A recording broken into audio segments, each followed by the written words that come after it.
नमस्कार, मी डॉक्टर तेजश्री लाळे पुजारी, homeopathic physician. मी आज तुम्हाला हार्ट हेल्थ म्हणजेच हृदयाचे आरोग्य याच्यासाठी तेल चांगले का तूप चांगले याबद्दल माहिती सांगणार आहे.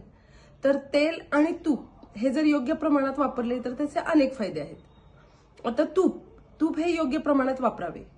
तूप हा भारतीय परंपरेचा वसा आहे.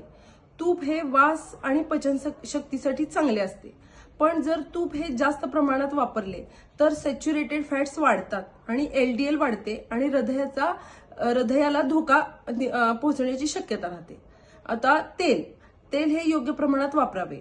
जसे की ऑलिव्ह ऑइल, सरसोचं तेल आणि राईस ब्रॅन ऑइल हे ऑइल्स वापरावे. ह्यामध्ये अनसॅच्युरेटेड फॅट्स असतात, त्यामुळे हृदय चांगले राहते आपले. दररोजच्या जेवणामध्ये हेल्दी तेलाचा वापर करावा. स्निग्धयुक्त पदार्थ खाऊ नयेत आणि तेल आणि तूप हे योग्य प्रमाणात वापरावे आणि आपले हृदयाचे आरोग्य चांगले ठेवावे. थँक्यू.